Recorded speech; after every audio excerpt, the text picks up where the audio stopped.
एक बार एक सौदागर था जो बहुत अमीर था।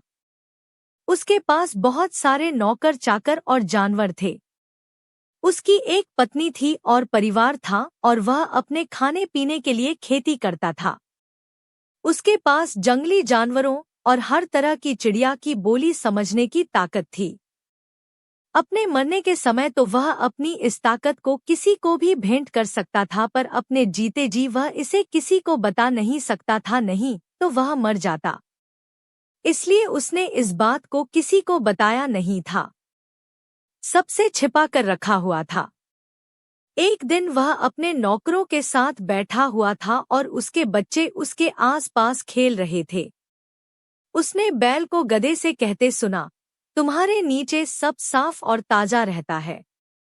लोग तुम्हारी नौकरी में लगे रहते हैं। वे तुमको साफ छना हुआ बाजरा खिलाते हैं, पीने के लिए साफ पानी देते हैं।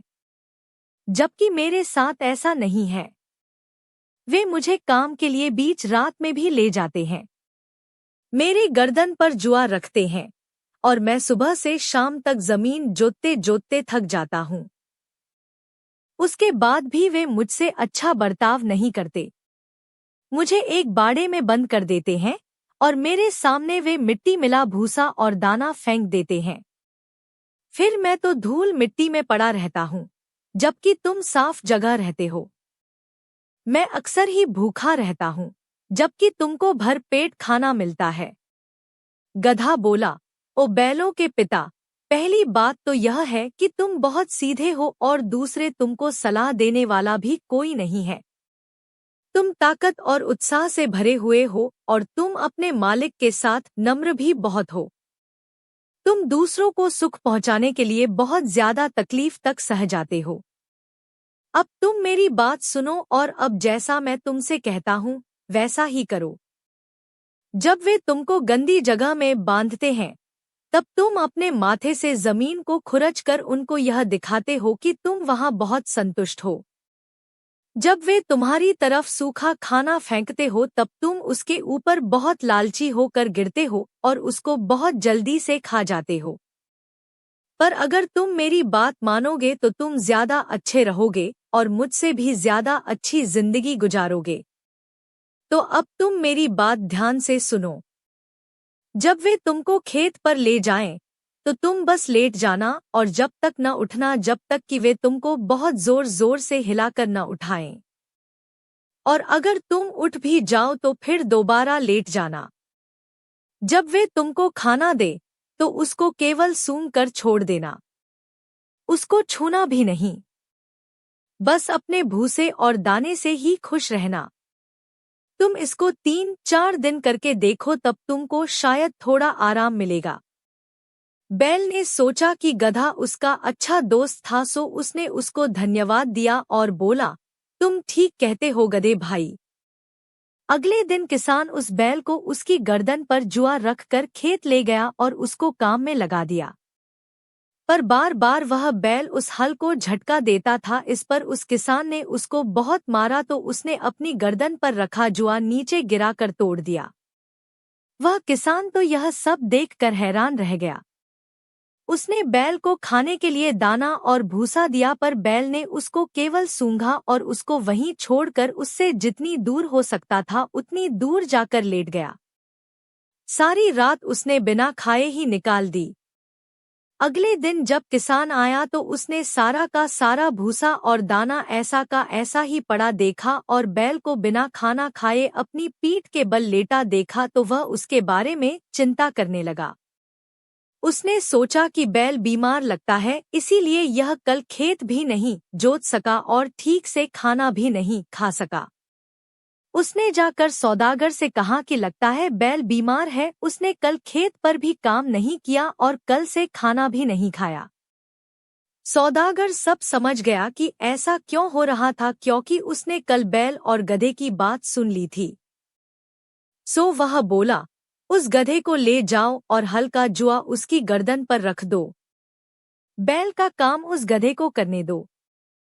सो उस दिन सारे दिन बैल का काम गधे ने किया। जब शाम को गधा घर वापस आया तो मुश्किल से हिल डुल पा रहा था। जबकि बैल सारा दिन आराम से रहा और अपना दाना और भूसा खाता रहा। उसने इस सब के लिए गधे को बहुत बहुत धन्यवाद दिया। जब गधा बाड़े में लौट कर आया तो बैल उसकी इज्जत में उठकर खड़ा हो गया और बोला, धन्यवाद गधे भाई, आज केवल तुम्हारी वजह से ही मैं सारा दिन आराम कर सका और मैंने अपना खाना भी बड़ी शांति से खाया। पर गधे ने इस बात का उसे कोई जवाब नहीं दिया, क्योंकि वह बहुत थका हुआ था और बैल को अपनी सलाह देने के लिए पछता रहा था कि केवल उसी की सलाह से आज उसको बैल का काम करना पड़ा। फिर उसने उसको अपनी जगह लौटाने का फैसला किया। जब गधा अपनी जगह लौट आया तो सौदागर चांदनी का आनंद लेने के लिए अपनी छत पर आया। उसने गधे को बैल से कहते सुना, कल तुम क्या करोगे? बैल बोला, जैसा तुमने मुझे करने के लिए कल कहा था वैसा ही मैं कल भी करूंगा। गधा बोला, नहीं, कल तुम वैसा नहीं करोगे। क्यों? अब मैं तुमको एक और अच्छी सलाह देता हूँ, क्योंकि आज मैंने मालिक को यह कहते सुना है कि अगर बैल काम करने के लिए न उठे तो उसको कसाई को दे आना, ताकि वह उसको काट सके और उसका मांस गरीब लोगों को दे सके। इसलिए अब मुझे तुम्हारे लिए डर लगता है। इसलिए तुम्हारे लिए अच्छा तो यही होगा कि कल तुम काम पर चले जाओ। बैल ने गधे को इस सलाह के लिए भी धन्यवाद दिया और जोर से रंभाया। अगली सुबह वह सौदागर अपनी पत्नी के साथ उस जगह गया जहां वह बैल बंधा हुआ था। तभी किसान उसको खेत पर ले जाने के लिए वहां आया तो उसका रोज का सा बर्ताव देखकर वह एक बार फिर आश्चर्य में पड़ गया। यह देखकर सौदागर इतनी जोर से हंसा कि वह तो लेट सा ही गया। उसकी पत्नी ने पूछा, तुम इतना क्यों हंस रहे हो जी? सौदागर बोला, कोई खास बात नहीं, मैं एक ऐसी छिपी हुई बात पर हंस रहा हूँ जो मैंने सुनी है, पर मैं तुमको तब तक नहीं बता सकता जब तक मैं मर न रहा हूँ। पत्नी बोली, तुमको यह बात मुझे बतानी ही होगी, चाहे तुम उसकी वजह से मर ही क्यों न जाओ। वह बोला, क्या कह रही हो तुम? क्या तुम चाहती हो कि मैं मर जाऊं? मैं तुमको अपनी मौत के डर की वजह से जानवरों और चिड़ियों की भाषा नहीं बता सकता। पत्नी को पति की इस बात पर विश्वास ही नहीं हुआ कि वह जानवरों और चिड़ियों की भाषा जानता था और उसको बताने से वह मर भी सकता था। इसलिए वह बोली, अल्लाह कसम, लगता है कि तुम मुझसे झूठ बोल रहे हो। तुम मेरे ऊपर हंस रहे हो, और क्योंकि तुम मुझे बता नहीं रहे हो इसलिए मैं अब तुम्हारे साथ नहीं रहने वाली। मैं जा रही हूँ। और उसने रोना शुरू कर दिया। सौदागर बोला, क्या हो गया है तुम्हें? कम से कम अल्लाह से तो डरो और मुझसे कोई और सवाल मत पूछो। पर तब तुम मुझे यह तो बताओ कि तुम हंस क्यों रहे थे? वह बोला, जब मैंने अल्लाह से जानवरों और चिड़ियों की बोली समझने की प्रार्थना की उस समय मैंने कसम खाई थी कि मैं अपना यह भेद मरते दम तक किसी को नहीं बताऊंगा। पर उसकी पत्नी तो कुछ सुनना ही नहीं चाहती थी। उसने उससे फिर उस बात को बताने की जिद की। मुझे इस बात से कोई मतलब नहीं कि तुम्हारा क्या होता है। मुझे तो तुम बस इतना बता दो कि बैल और गधे के बीच में क्या भेद की बात हुई। जब उसकी पत्नी किसी तरह से नहीं मानी तो उसने उससे कहा कि वह अपने माता पिता को, दूसरे सगे रिश्तेदारों को और पड़ोसियों को वहां बुलवा ले ताकि सब लोग यह जान ले कि वह क्यों मरा। उसके ऊपर इस बात का भी कोई असर नहीं पड़ा और उसने ऐसा ही किया। उसने अपने माता पिता और सभी सगे रिश्तेदारों को और पड़ोसियों को अपने घर बुलवा लिया। फिर सौदागर ने काजी और अपने वकील को बुलवाया और अपनी वसीयत तैयार की, क्योंकि वह एक भेद खोलने जा रहा था और उस भेद को खोलने के बाद वह मर जाता। सौदागर अपनी पत्नी को बहुत प्यार करता था, क्योंकि वह उसकी चाची की बेटी थी और उसके बच्चों की माँ थी। उसको उसके साथ रहते 20 साल हो गए थे। जब सब लोग इकट्ठा हो गए तब वह बोला, मेरे पास एक आश्चर्यजनक कहानी है, अगर उसको मैं किसी को भी बताऊंगा तो मैं मर जाऊंगा। इसलिए पहली बात तो यह है कि इस औरत को समझाओ कि यह अपनी जिद छोड़ दे, क्योंकि इससे इसका पति और इसके बच्चों का पिता दोनों मर जाएंगे। पर पत्नी बोली, पर मैं अपनी बात से नहीं मुकरने वाली, चाहे मेरा पति मर ही क्यों न जाए। मुझे तो यह जानकर ही रहना है कि उस बैल और गधे के बीच में क्या भेद की बात हुई।